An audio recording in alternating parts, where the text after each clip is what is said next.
who don't know me, I'm Professor J.D. I'm the Dean of the School of Criminal Justice and Social Sciences.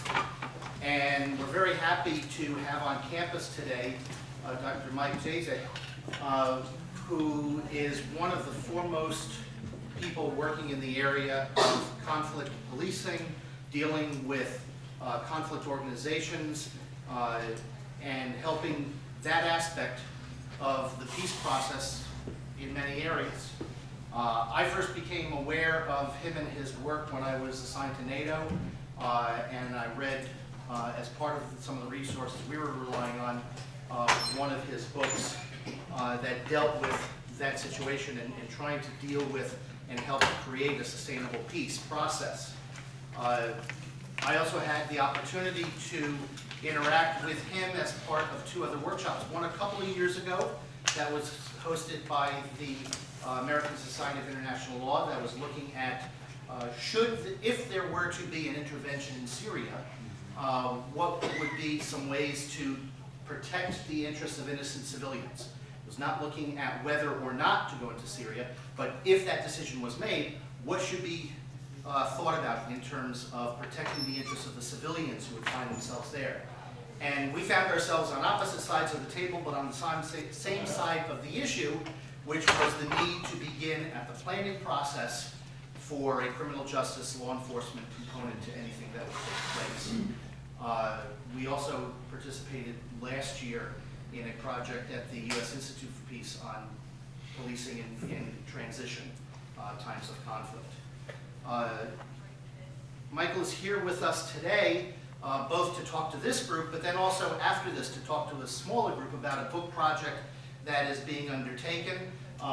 This is the title of it. I'll let him talk about it a little bit more.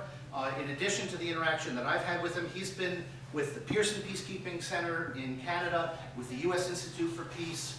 He's been on the staff of the National Defense University. He is very much one of the key players in this area, and we are very privileged to have him on the campus today. So please help me welcome Dr. Michael Dziedzic. Well, it's my really good fortune that Jamie and I reconnected at the conference on Syria. And by the way, I do have a proposal for rule of law capacity building in the liberated areas. If I hadn't mentioned that to you, just waiting for State Department to act on that. We should chat.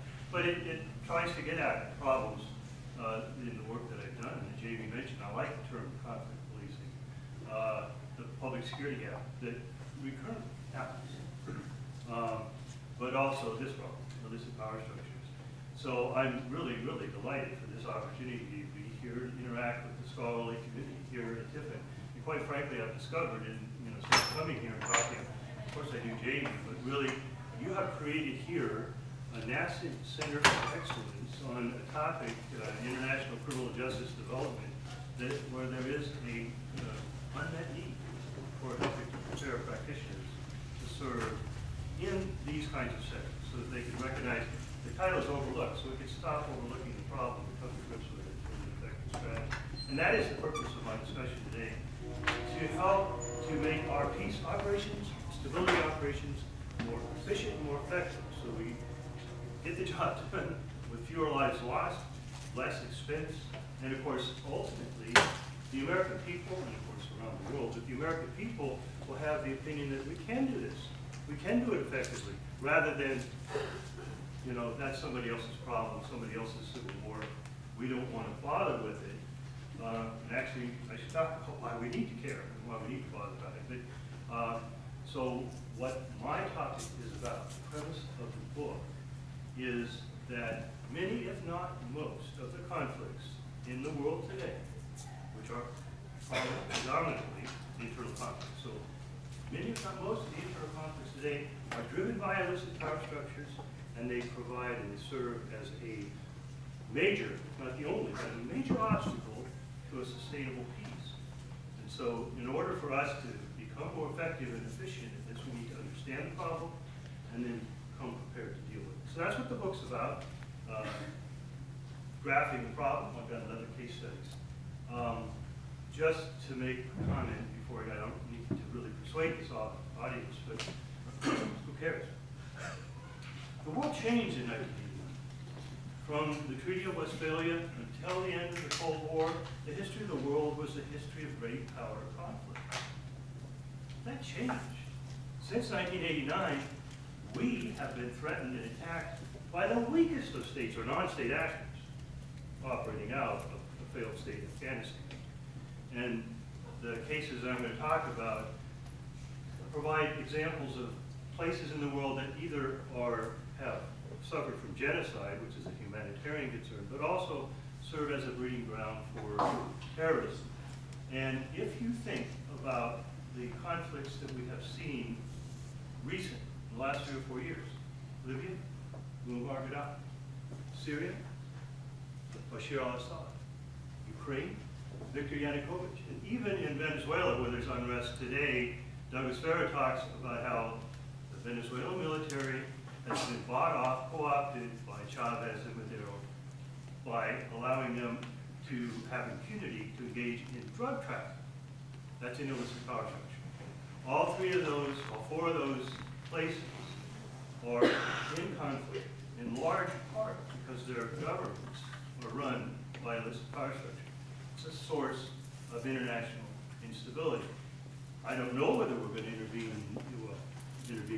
whether there would be a peace operation or a stability office, but that we're intervening, we're doing things.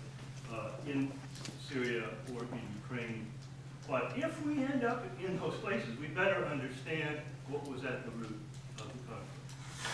So this is what I'm going to talk about the problem and preliminary thoughts on the solution. That's the purpose of the book, to draw generalizations from the other cases.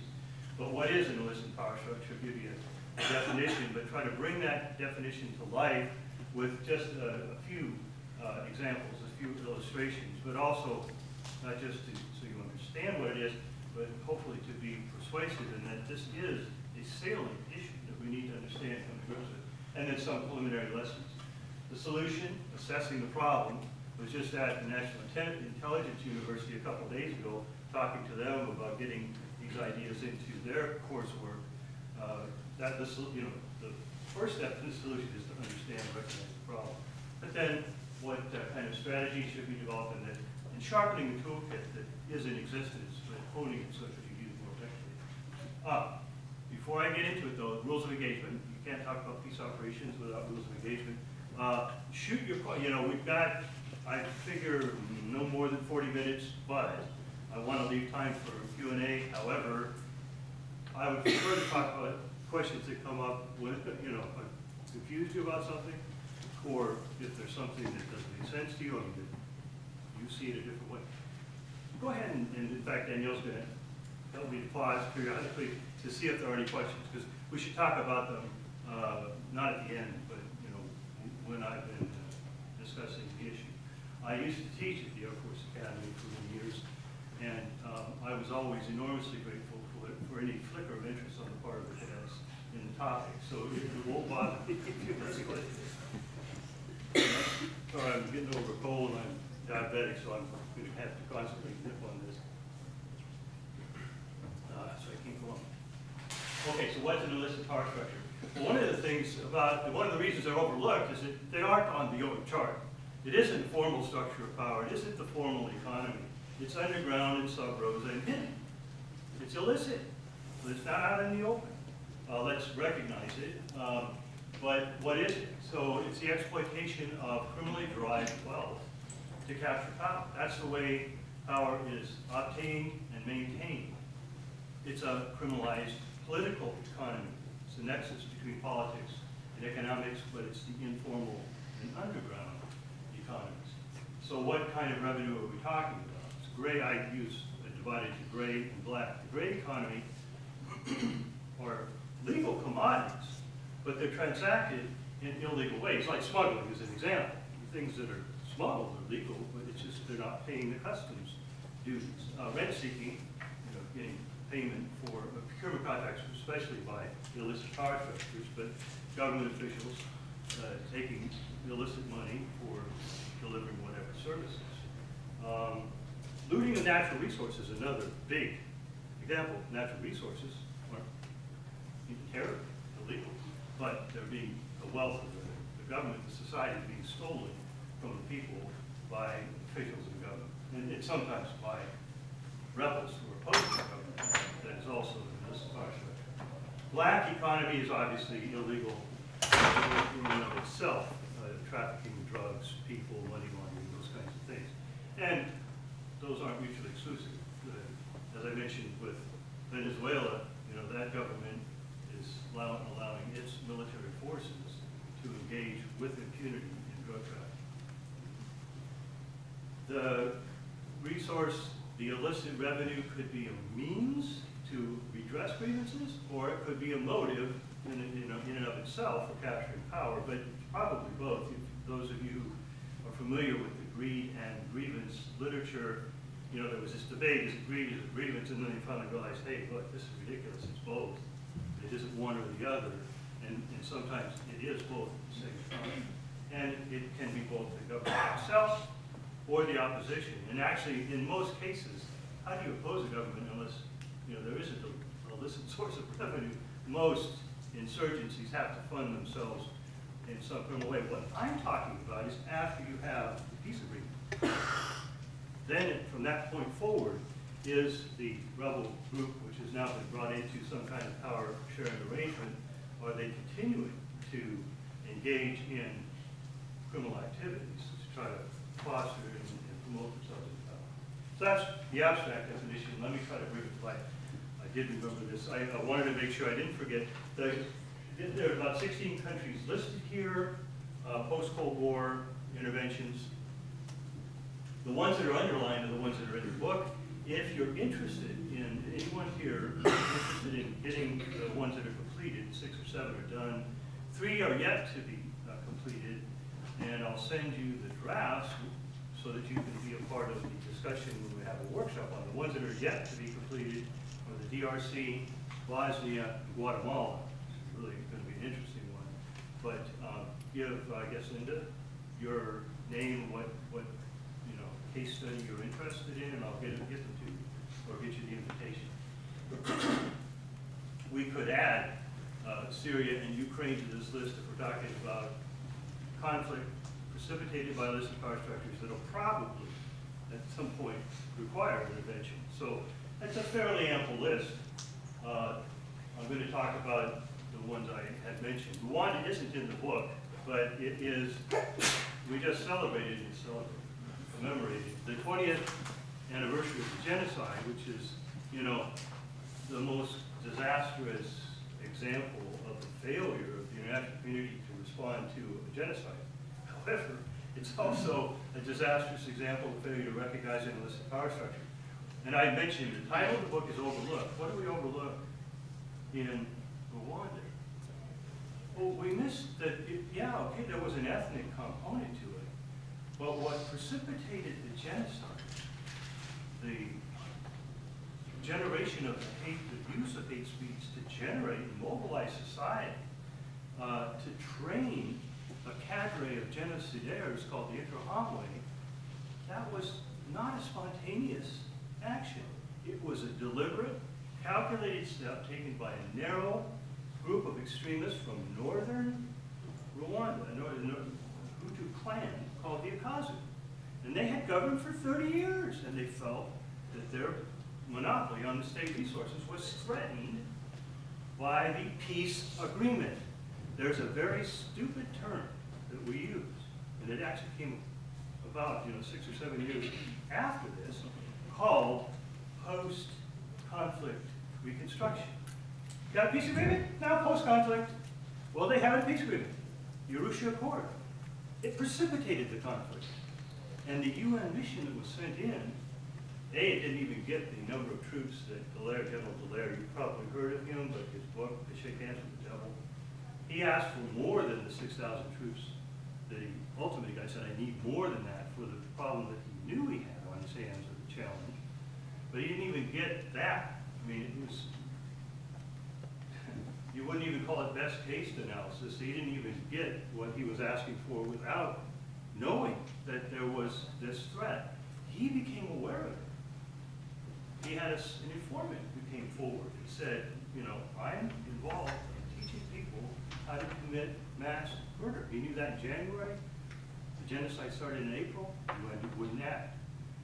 okay, so could anything be done? But the point is, if we do a proper analysis, recognize the potential for the threat, obviously you got to bring the right forces to bear at the beginning, so you're in a position at least to defend the mission, if not be. And of course, we now always are given a mandate to protect civilians. If you don't have the capability, it's not possible. So proper assessment and analysis of the problem, the threat from Akazu might have made a difference if we've been, of course, you know, Black Hawk Down happened. The U.S. was a big part of the reason that the UN couldn't respond effectively. Just to kind of make the point, the first victims, first people killed in the genocide were the Bosnians. Bosnia, another, and I'm doing this in chronological order. All of the ethnic communities in Bosnia had illicit power structures. Actually kind of grew out of the nomenclatura from the communist Tito period. My epiphany on this was in 1996 when I was working for S4 and went on a little tour with a Bosniak and a Serb who were translators. And they took us to a tunnel under the airport in Sarajevo, which actually was the only way to bring commodities into Sarajevo so they could survive. The two Serb and the Bosniak were on opposite sides during the conflict. They talked about a battle where the Bosniaks were taking a lot of casualties, people who were mortally wounded, and they wanted to get them out. They had to get them out to get medical care, so they took them to the tunnel.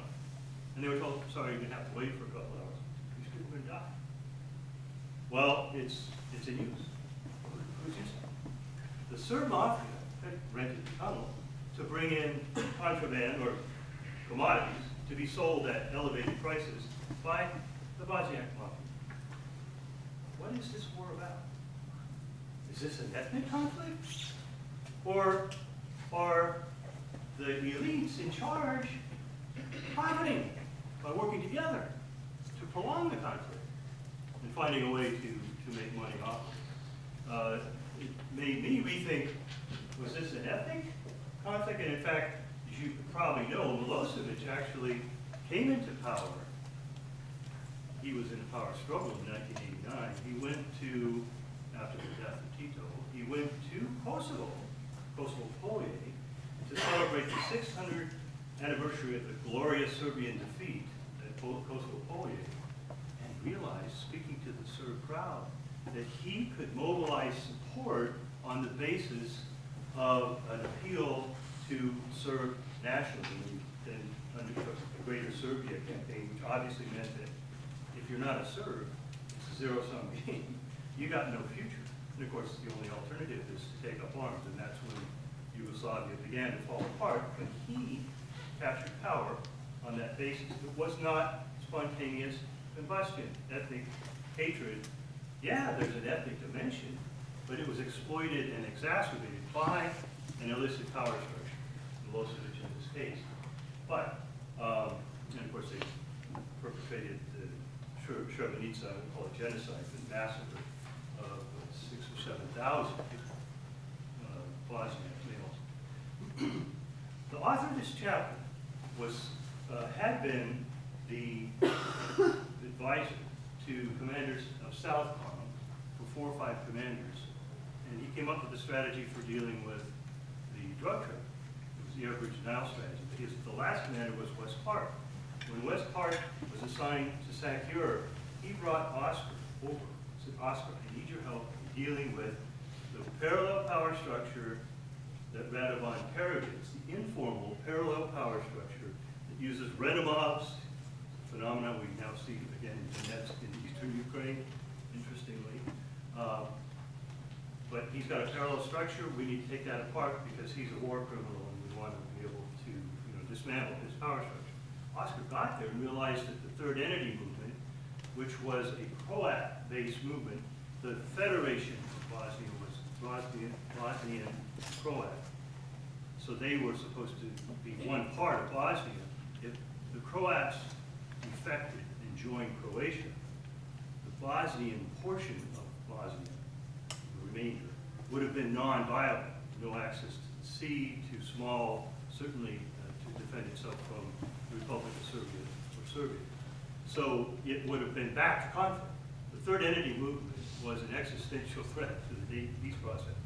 So Oscar realized that, and so that's the assessment part. The illicit power structure was the leader of Croatia, Dziedzic. His security apparatus, the police and intelligence, linked with their counterparts in Herzegovina, but organized crime. The Renner Transport Company is a good thing to own if you're trying to smuggle goods across borders. But they were the folks who would mobilize resistance to any effort to return Bosnians to places in Herzegovina who used to have homes there. That was the Havida, it's a veterans association, but they were the Renner mob. That would come out of the thugs who would come out and prevent peaceful steps for return to refugees, etc. The center of gravity was the bank, and that's where revenues from Croatia and revenues that they were generating through illicit means were kept. At any rate, Oscar figured it out. The police station in Mostar was the headquarters for that, so they mounted an operation to seize that, where they were here. And in order to do that, so this is a peace mission, right? It had a NATO force, but you needed the military, you needed crowd riot control police, which was provided by the Carabinieri, multinational specialized unit, high risk arrest capability. We were talking about preserving evidence from the crime scene. Those kinds of things are necessary. But they took over the police station, got the information, and actually they discovered how the Croats had penetrated all of the international missions. They had their spies planted as foreign post-nation employees of the UN, USC, etc. So they knew what, or could gather intelligence, and actually they suborned some of the, even including Americans who were working for the UN. So after having recognized that and got capabilities together, took down the police station, got the information, realized that the bank was the center of gravity, and were able to take that down, depriving them of assets. Hugeman died sort of fortuitously and coincidentally, but his party was, the HTC was still a key player. They were defeated because of this, because of the exposing the illicit activity, and Stephen Message of Martin was elected. So all of these things came together to end the third entity movement. I mentioned that, as I was asked at the National Intelligence, have we ever been able to deal successfully with an illicit power structure? Well, yeah, in fact we have. And this is the most successful case. But they didn't start until 1999, 4 years after the date.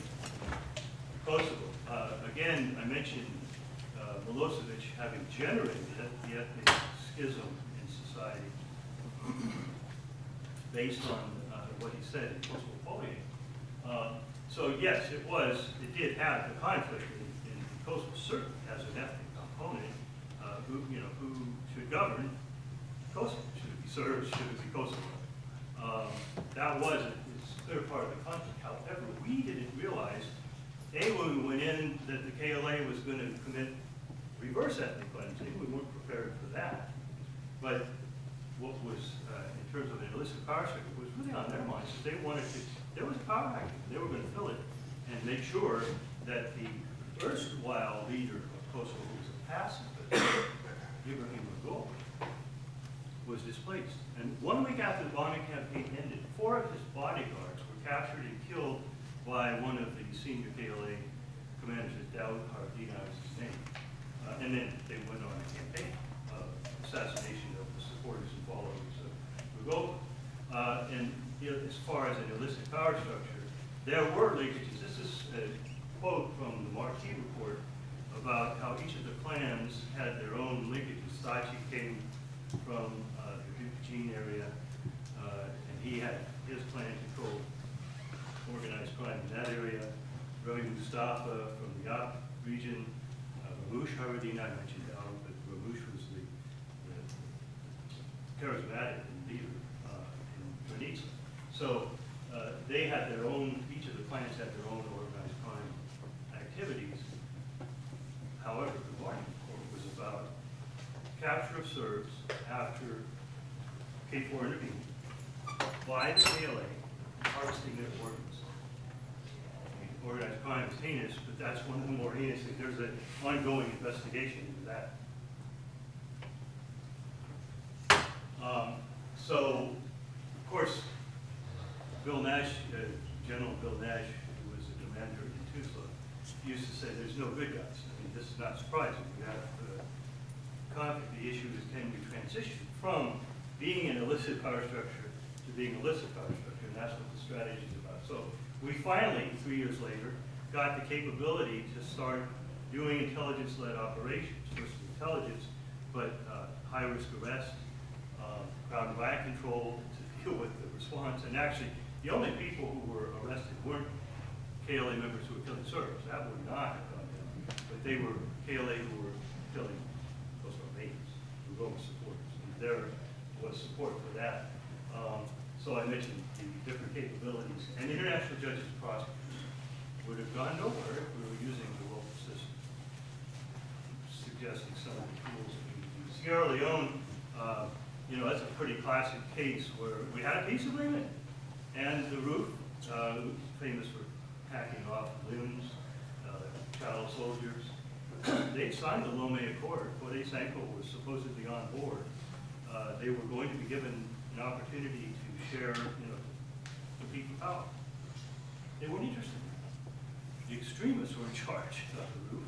They controlled the diamond mines, and they weren't going to relinquish it. So when UNASL began to deploy and encroach upon the diamond mines, they had 500 troops taken hostage. The mission was just about, you know, on the verge of collapse. And it was only rescued because the Brits sent in a rapid response force. And then with reinforcements, UNASL, once it had the kind of capability that it probably should have in the first place, was able to assert control over the diamond fields, being the center of gravity for that illicit power structure that was their illicit source of revenue. Once they were deprived of that, the extremists, a little more complicated, so before Dziedzic was out of the picture, the remainder were moderates, and they then competed peacefully and lost in the election. But if they hadn't taken control of the diamond mines, you know, the conflict would not have been brought to an effective end. Another illicit power structure. Haiti is an interesting case. Probably the last time you thought about it, heard about Haiti, it was kidnappings in Cité Soleil. The name Cité Soleil probably resonates with you when you think of it's a slum. But that was, you know, not on our minds. I don't know what people think the source of the conflict is in Haiti. Think of it as a chronic failed state. It's really a sort of a class struggle between the French-speaking bourgeoisie and the Creole-speaking black population. But both sides use gangs, and you remember the Duvalier regime, Papa Doc and Baby Doc, and they're using the Tata Coups, gangs. And actually, gangs were counteracted to the military, their own military, so they couldn't be threatened. But gangs were an instrument of political warfare that goes back to the 19th century. Aristide mobilized gangs in Cité Soleil to serve as a counterweight to the FARC, the army and police. There was only one security force in Haiti, the FARC. He disbanded the FARC. So then we started to train the police force, which he then suborned when he came back into power. And like Venezuela, granted them impunity to engage in criminal activity, and so they became the biggest gang, essentially, in Haiti. But that was a threat that we weren't prepared for. The mission went in 2004. By 2006, they were brought to the cusp of collapse by the rampant gang violence. But it had a political overtone, and they all still retained their affiliation to Aristide. So they finally put in place the capabilities, including the UN now uses the Joint Mission Analysis Center. They don't use the word intelligence, but that JMAC did gather intelligence on the gang leaders so that when there was the political will, say a force commander, General Carlos dos Santos Cruz from Brazil, who's now the commander they brought him back in the Congo to take on the M23 there. But at any rate, they had to have a SWAT team. Jordanian SWAT team was in their former police units.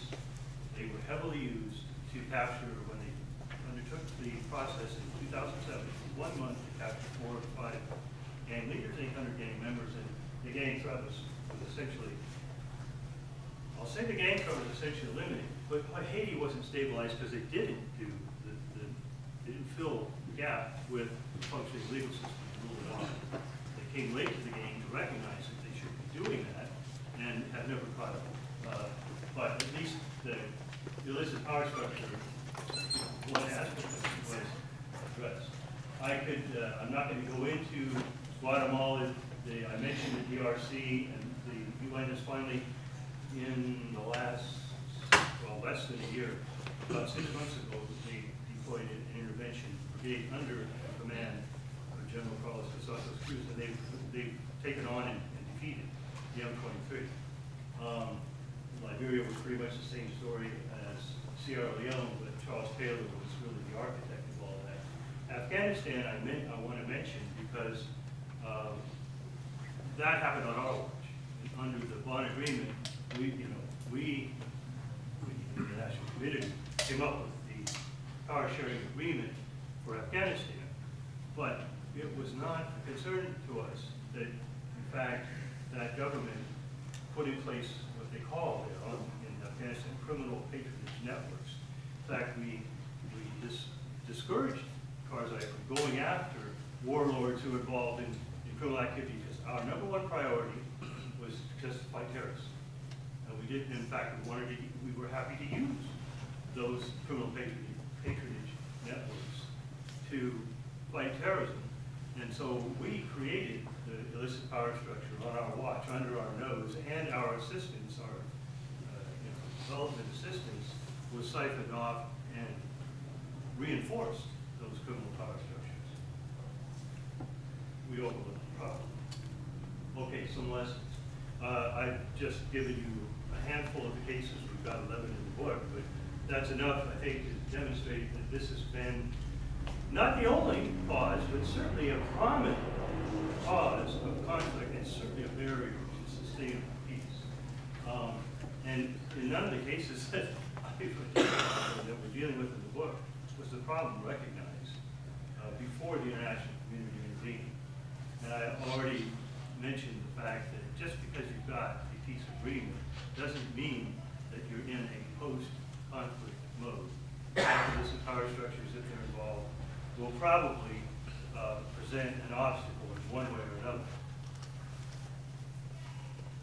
One way or another, I'm going to come back to how are they presenting the problem. It's important to diagnose. And probably the most important point is we can, in fact, deal with them successfully. Now, we had to get to the verge of failure in Haiti and Sierra Leone, and Bosnia and Kosovo have gone on forever. In fact, questions. So your first question is, so you talked about how it's possible for international interventions to confront the threat successfully. Can you sort of spell out success in this context a little Well, further? what does success constitute? In this case, yeah. Yeah, in which case specifically? Well, no, in the sort of in the What do I general mean case, by so- success? Yeah. That's a very good, well, actually, I think it's the next slide. So you were pre-covered. No, it's this slide. So, in terms of the typology, the strategy needs to be tailored to the types of illicit power structure. The measure of success is related to this as well. So I'll just talk about this now. There were illicit power structures with whom one could not negotiate. I mean, you don't negotiate genocide. The Yukazu in Rwanda, the gangs, actually they tried, and how do you know that though? How do you know that they have the records? Well, you probably have to try to negotiate with them. But, and there was a peace agreement in Sierra Leone, it's just that they were not interested in abiding by it. And they used violence against the Mission gangs were doing the same thing. There was an effort by Preval to negotiate, but they committed unspeakable actions.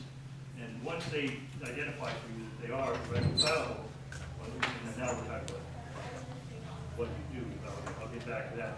That's one type. They may use violence, but their interests may still be negotiable. And that's, so you start essentially the message there is you start trying to negotiate with them, but demonstrating that here's the red line, if you cross it, there will be consequences. And that's the critical point. You have to be able to deliver those consequences. Probably the most difficult category is it's not the biggest category, but they supposedly are your supporters. Karzai was clearly a supporter at the inception, and Bonnegue, I'm not sure I would put him in the category of being a supporter today, in fact, but he certainly has become an immense problem.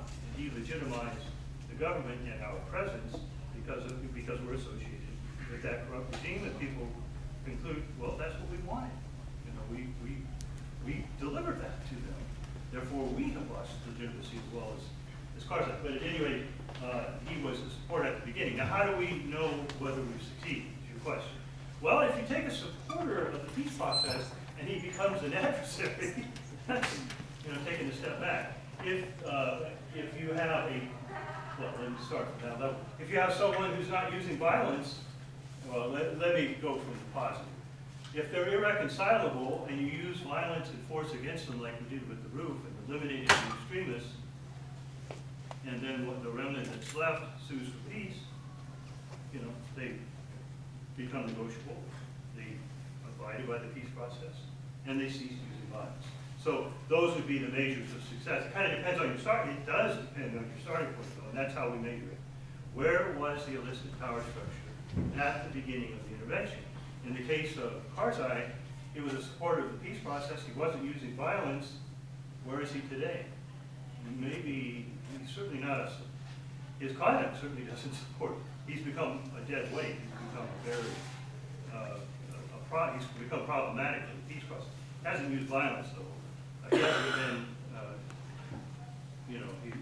we've been negotiating. We haven't concluded the DSA, the security agreement, but he's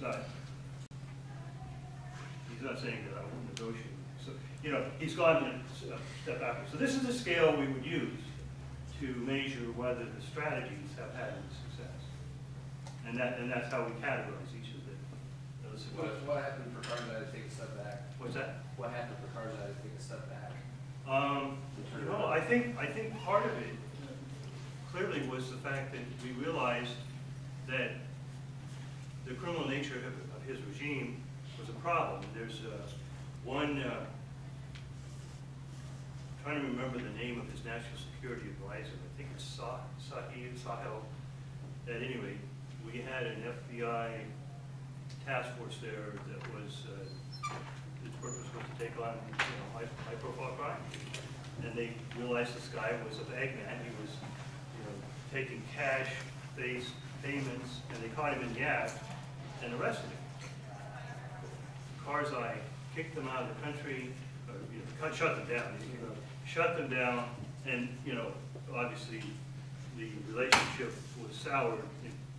It was one of the steps in the process of creating an adversarial relationship. When we complained about his theft of 1 million votes in the last election, that didn't help either. But he was stealing the election, and in the process paying people off. His brother is not dead, but was a drug trafficker. So the criminal activity that he was a part of, we did attempt eventually. When we started out, we weren't interested in doing it. Realized that actually we are going to have to do nation building.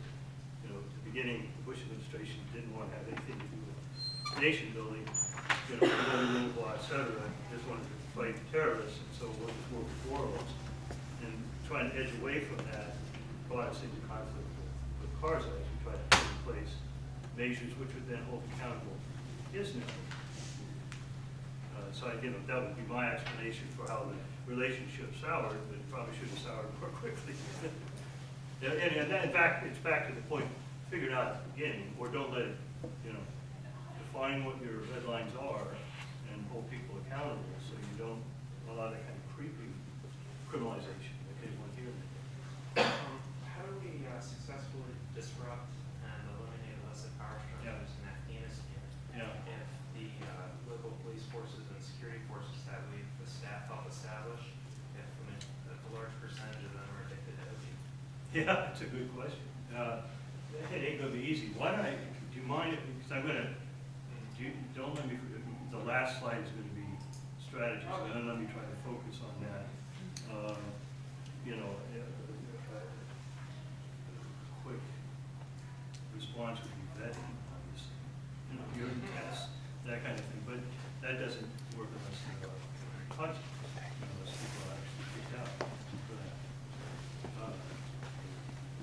In answering this question, you actually said, well, one of the answers is figure it out. Yeah. So when we're doing our prep of the environment, why do we so consistently miss this? Oh, There are that's- intentions elsewhere. Yeah. We're not seeing forest for trees. You know, I was gonna put that in the brief, and I don't have, there are lots of reasons. Well, one of them is just simply the stupid notion that it's post-conflict reconstruction. You know, the conceptual baggage that we bring to bear. Part of it is that peace agreements, you know, you don't get a perfect peace agreement, but peace agreements never address the criminal political economy or even economic matters at all. So you don't have it in the peace agreement. Therefore, it's not in the mandate. You know, you're there to implement the peace agreement, so there's nothing in the mandate that empowers you to do this. The requirement to go after either the opposition or the government, you know, who's sovereign? I mean, you have a peace agreement that says, okay, eventually you're going to have an election to get a new government, but you got to deal with what you've got on the ground. But maybe it's a matter of timing, but if we allow the kind of criminal activity to be entrenched on our watch, that's not a good thing. So if we come, well, we don't come equipped at the beginning because there's a reluctance to confront the sovereign state that is involved in the criminal activity. And of course, the UN has an allergy to use of intelligence. They have done it, and it can be done, but you know, the intelligence, B, using the intelligence to conduct some kind of action, especially against the government. That's, well, they don't want, you know, so it just doesn't find its way into the mandate.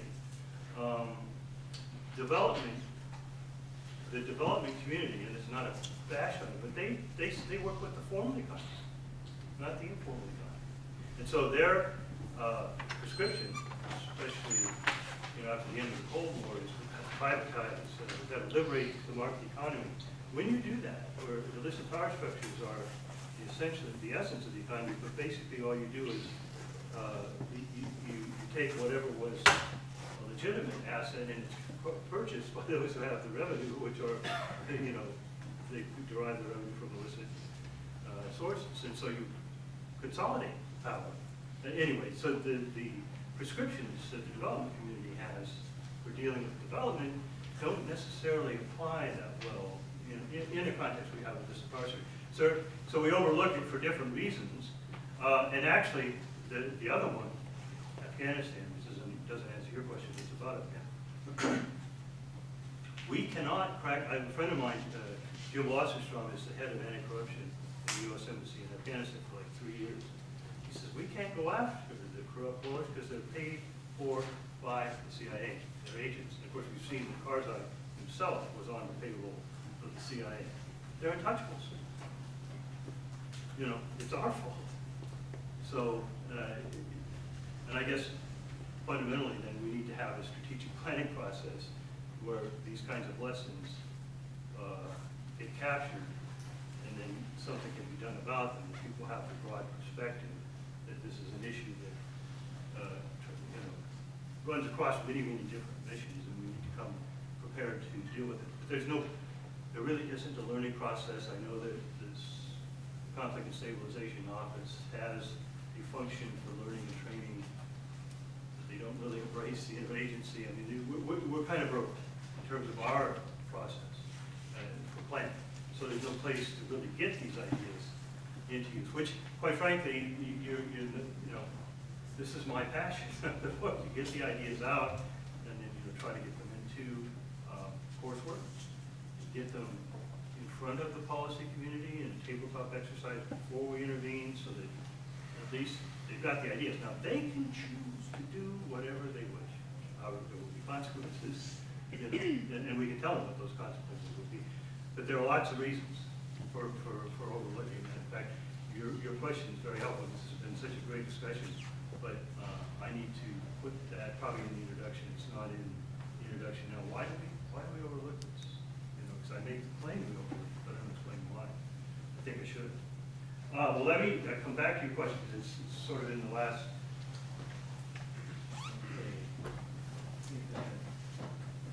All right, so this is the assessment part, and you know, I've already mentioned this.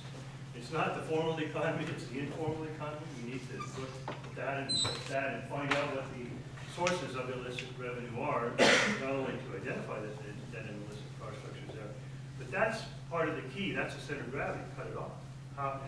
That's easier said than done, but at least we need to try to begin the mandate, the ability to cut it off. We're going to talk about that at the end. And it's not the formal structures of power. Radovan Karadzic had been kicked out. He was no longer the president of Republic of Serbia. However, he was the guy who was running that parallel power structure and telling the police chiefs what to do, organized crime instead of reporting to him. So, but he wasn't on the org chart. And of course, then being able to identify the linkages with organized crime, the patronage networks, and but especially the vulnerable nodes. If we can't, and we can't go after cars. We couldn't go after Ramush. We could go after Ramush's bag, Kremluka. He wasn't a powerful or important politician or interlocutor in the peace process, but he was the guy making the money off of the cigarettes locally.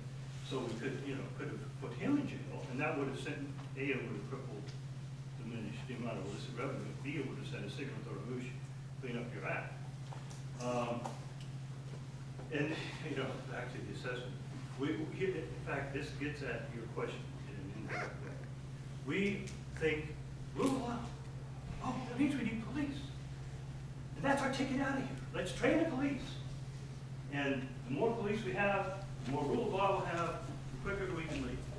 Before a month after Baghdad fell, because I'd done policing in the disorder, I was concerned about the police security gap, I was able to bring together the UN, the EU, the OSCE, and the planner, Dick Mayer, for ORPA, the US planner for the intervention on police, and to talk about how we could work together.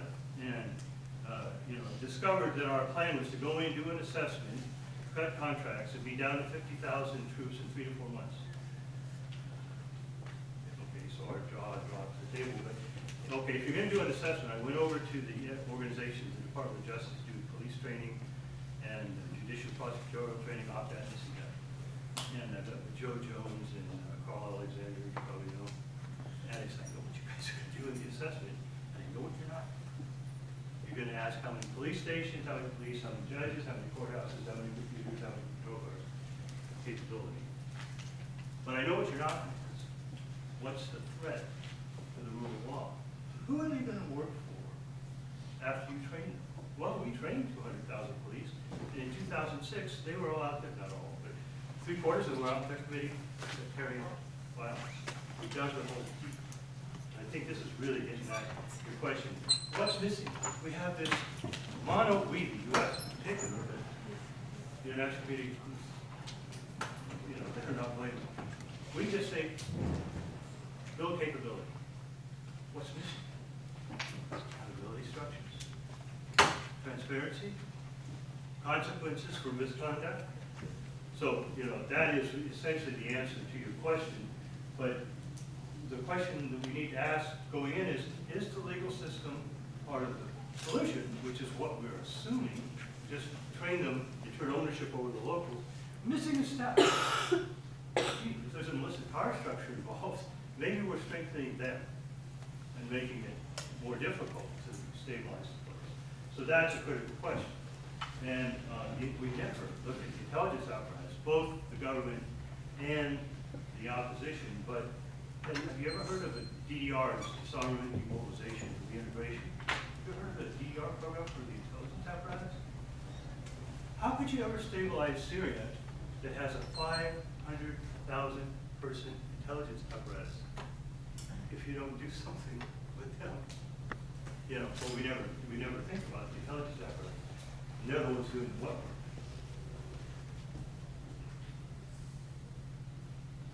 Okay, I talked about these, and I'm almost, okay, so this I think is my last slide. So, let me make sure I get to your question, but the strategy, so the preliminary conclusion. If you're dealing with irreconcilables, clear, the spectrum of responses is, you know, if you're dealing with irreconcilables, it's probably going to be pretty force heavy. And not probably too much in terms of having the police go in and deal with them, or law enforcement, or, you know, or diplomacy. At a minimum, you're going to have to use force in diplomacy, but it's going to be, you know, you're going to have the ability to defeat them. And once you have defeated them, or gotten perilously close to that, maybe they'll talk. But anyway, irreconcilables. Those who are using violence, when they use violence, Jock Hovey, my boss in Kosovo, said, we support those who support the peace process, and we oppose those who oppose it. You decide what side you're on, but if you're undertaking action, especially violent action, there are going to be consequences. We're coming after you, whether it's the military, whether it's the police, but there will be consequences.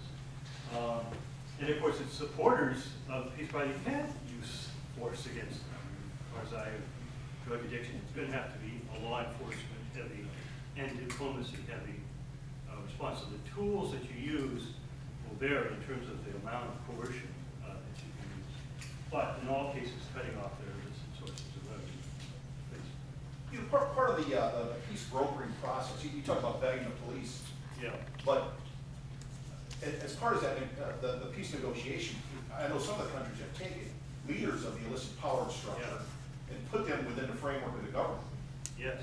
Yes. So what sense does that make? Like, I Yeah. know Prince Johnson, he's a senator in Liberia, he was a Yeah. murdering thug. Yes, yeah, this is really, John Blaney, Ambassador John Blaney, you know, this is I'll call it a dilemma, but you don't have the option of dealing with nice guys. And so maybe, developing actually this is part of my answer.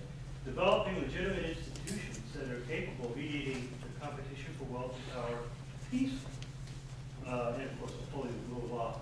I'm going to skip this. This is the concept that I want to get at. Conflict transformation, the book I did previous to this, Quest for Wealth and Peace. Successful strategies have two components. One, dealing with the drivers of conflict. And if it's irreconcilable, you're going to have to probably eliminate. But most of them aren't irreconcilable. They're using violence, which you got to deal with them. You got to negotiate with them. So you've got to provide more attractive, peaceful alternatives for the competition for wealth and power. So what happened in Liberia is that they brought the crooks into government for 2 years. They blamed them. 2 years. And then there was an election. None of you guys can be reelected, which meant steal as much as you can for 2 years. But the peace process got that far. And then they had an election, and then Ellen Johnson, who herself now, I understand, has some. It's in the nature of the political economy of Liberia, this kind of informal, illicit activity.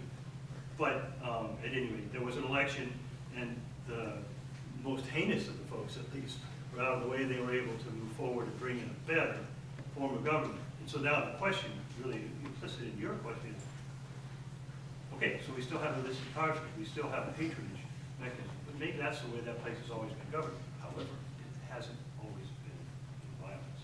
So my, and I don't mean to sound like a cop-out, I'm interested in what do we need to do to get sustainable peace.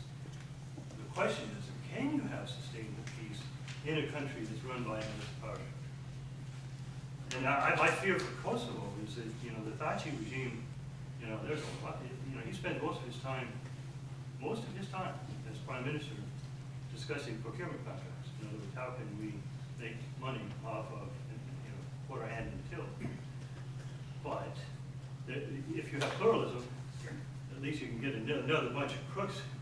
Maybe that's all that's going to happen. But over time, so the answer is over time, you've got to strengthen civil society so they can serve as a check on abuse of state power and, of course, a check on corruption.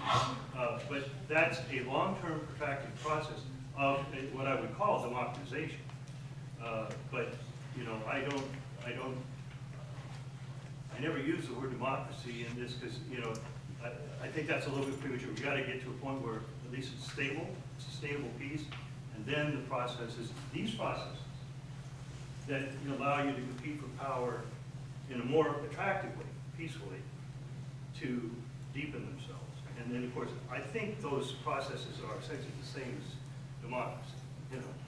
But I wouldn't call the way they function initially as a democracy. So I wouldn't, you know, certainly Liberia is a problematic place, but I'm not sure it's going back to conflict. I don't know enough about Liberia, but at least it's gotten to that stage, you know, and that's success. How do you define success? Well, the UN is still there too, so. Well, what now, happens that's after a very, very, very critical point. You know, if they had left, you know, it might be that things would unravel. So we have to remain engaged, and that's a reason why. And of course, in Kosovo, the EU is still engaged, in part because it's the, by the way, they're not, the Serbs and Albanians aren't going back to conflict. That's over. You know, it may seem a little premature, but that's not going to happen. But the internal conflict, the source of conflict in Kosovo is going to be the youth, the high level of unemployment who have no prospects for the future, rising up like we've seen in the Maidan, like we've seen in the Arab Spring, rising up against their own government. That's the source of conflict because it doesn't provide opportunities. And the same could be true. I don't know enough about the politics of Liberia, but at least it's gotten down the road of trying to put in place, you know, institutions. You know, I'm not sure at what point. This would be a topic for further research, but we would need a decade or more to see how do you put the finger on it, remaining engaged. Exit strategies are a prescription. Yeah, that just says, if we declare an exit strategy, says we're going to run this place when we leave. You know, the crooks who were there in the first place, especially the ones who can threaten people and their lives.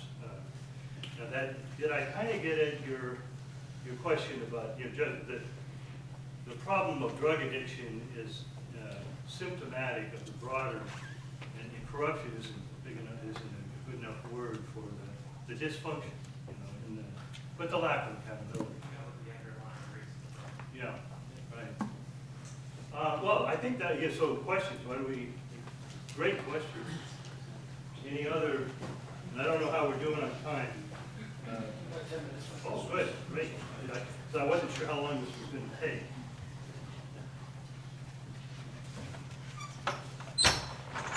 I've already had a lot of great ideas from the discussion. And actually, this was one of the things Jamie was, you know, well, I did do two of them. So the first 5, down to international judges and prosecutors, are tools that are relevant. Remember the irreconcilable stuff, but they're really relevant for dealing with the drivers of conflict, dismantling the illicit part. The institutional development on down and mobilizing civil society are tools that develop the alternative institutions that provide a more attractive, intended to try to provide a more attractive, peaceful alternative. You need to do both. And actually, there are a number that I don't have on here, they wouldn't fit, but those are the ones that I think are, well, that have been used.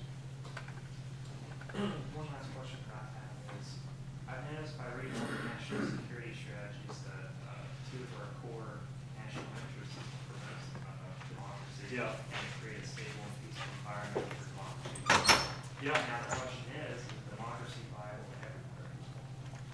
Well, yeah, that's an interesting question. It's probably not viable in places that are run by, it isn't viable in places that are run by illicit contractors, right? So that's got to change. But the second part of that is that democracy will not be viable unless we stabilize places that are in conflict. You know, it can't work in the middle of a conflict, and it can't work unless a peace agreement flourishes. But it won't work if the peace agreement neglects the fact that illicit power structure is part of the problem, because that's why we haven't left Bosnia. It's been, what, 16 years now? That's a long time to be there, but we never did Oscar did come to grips with the Third Ending Movement, but the Bosniaks were, he stayed there after 9/11 because of their linkages with They had gotten support from the Mujahideen from Iran, and they still had the connections with, terrorists. And so there were elements of that within the Bosnian community. Not that they, the Bosnian community was large supporters, but the elites had those linkages. And so that was a threat to us that he had to deal with, but not, it came late to the game and never fully, I'm not sure that he would say that he fully, he would say he hasn't fully addressed that. And the Republic Circuit is the real barrier. Dziedzic is the head of the Republic Circuit. He's trying to dismantle state structures, the efforts we've made to strengthen the police and the judiciary, because he doesn't want to be held accountable. I mean, he says it's because of Serge Asherville, but it's really to protect his own illicit activity. So that guys of ethnic or religious, whatever, the cleavage in society that we think the dispute about is used as a guise, when in reality, what they're trying to do is protect their own illicit activity. But if we don't recognize it and come to grips with it, Bosnia, and there have been riots, and the people have risen up against all ethnic communities, because, as I was suggesting, Kosovo might happen in Kosovo, has in February happened in Bosnia. So it is not a democracy, and it can't be a democracy until the elites who profit from, maintaining and exacerbating the conflict, keeping it in place until they're removed. So democracy is not functioning in Bosnia. So I guess the quick answer to your question is it possible to work ever? I'm not trying to say this power structure is the solution to the world, but certainly with their president, and Putin is another illustration. His government is based on, relationships with the oligarchs, which go back to the days of the KGB, and the linkage with the intelligence apparatus. So it's linked to government. And it's the informal underground political economy. That is not a fertile soil for democracy. It's antithetical. So, we got to, if we want to democratize the world, we're going to have to figure out how to deal with this problem. And the question here, and I think it'll go back to yours. I'll defer. So we'll go around. So you will, yeah. I just wondered, if we did start to transition into more illicit power structures, and I guess what sticks in my mind is there enough economy on our planet to support everybody having illicit, a legitimate place? Yeah. And do we have enough resources? Well, but think about where the money is going. I'm trying to think if I have the figures. But, Stuart Bowen talks about the money that was siphoned off in Iraq, billions. That money went into the pockets, my term, illicit power structures. What good did that do for economic development? And that's, if in fact we can keep from having that money diverted so that it actually goes to productive use, then there's enough money. But if it continues to be siphoned off, and it going into Swiss bank accounts, it's going to benefit the wealthy few, but it's not going to be put to productive economic use. So I'm not trying to suggest yes or the solution to the world's problems, but you asked a question, and it also brings to mind, given that our system, when you have an international mission, when you've had a conflict, the economy is, basically the economy's pretty much ceases to function, but you don't have banking systems, so you've got a cash-based economy. Then you come in with billions of dollars in a cash-based economy. We were paying people in unemployment benefits, that's what I'm doing, in cash. We had to fly in, plane loads of cash and distribute it with armed guards. How easy is it to steal cash? And so we had UN employees who were, involved in theft of millions of dollars. But I mean, for a petty UN bureaucrat to be able to siphon off $7 million is pretty gross. Gross also for the example, but in some cases, there were cases of collusion between the internationals and the locals. How do we fix that? I think there's a simple fix, and we were talking about it. before we intervene in the next conflict, in the mandate, let's say we will not come with our police, we the U.S. You're not getting a single penny from us unless there's a special court set up in Syria. What's the next one? Internationals and locals will have internationals in the majority, and we will enforce one law against contract fraud and theft of international assistance. You steal our money, you come into our court. And internationals will come into court too. And there's a process, and see, the problem with internationals is they have immunity. They're immune from the local law. So you can't hold them accountable. You send them back to their home. Maybe, depending on where they came from, maybe the legal system would help. So, anyway, at least it's do no harm. Don't let the money we're spending go to waste, and reinforce, the people who are opposing the end of this peace. So, that's not a panacea, but I think if our money is put to more effective use and keep it out of the pockets of the people who are siphoning it off, it will be more effective and more efficient. So, question here? Doctor, my question is a lot more simple than that. Okay, my answer will be, occupational forces, yeah. anywhere, would you consider them IPSs? Well, occupational forces. Well, they're one of the inherent in the definition of an illicit power structure is seeking power. I mean, seeking to capture power and run the state. Oh, occupation forces like an invasion. Like ours in Iraq. Okay, like so yeah, we Israel. didn't. Yeah, well, okay, so did we invade Iraq because we wanted to run Iraq? No, we wanted to leave. We didn't want to run it. But if you don't have a mandate, what's your legal base? Quote occupation. So occupation can come about if occupation is a result of an invasion, right? So if a country invades another country, it's obviously taking over power for it. It could be an illicit power, like if Russia's invading Ukraine, it could be. But if you have an international mandate, which we quasi-did in Iraq, at least you were given a purpose, and our purpose wasn't to capture power and exploit it for illicit revenue. So the purpose is twofold. One, we want to capture power, and one, we want to either use the illicit revenue for our own benefit or to maintain power. We didn't aspire to run Iraq. We aspired to a democracy, and let them run it. That wasn't our intent and our purpose.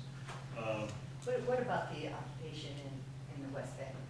That is an it was Israel. invasion. You're talking about Israel. Yeah. Yeah, but that is an invasion. But that's one country invading another, and that would be geopolitics. And really, the concept of the illicit power structure applies to internal conflict, within a country. Causes a lot. I'm trying to think. Maybe there's an example though. Well, actually, Rwanda was looting resources in Eastern Congo, in Ituri, and the Kivus. So, I would not want to apply my concept of illicit power structure to foreign countries, but your question makes me think, would it be appropriate? I'll have to think about that. It's a new idea. I hadn't even thought about it. So thank you. Okay, so I'm going to let you loose. Well, token of our Oh, no appreciation. kidding. From other things. So please, for some of us, I know we're going to be moving in a few minutes. We'll pick up again at 2 o'clock over in the faculty dining room for some discussion over the drafts that we distributed. And so we'll invite those over there for the rest of you. Thank you very much. Please help me thank Mike Dziedzic.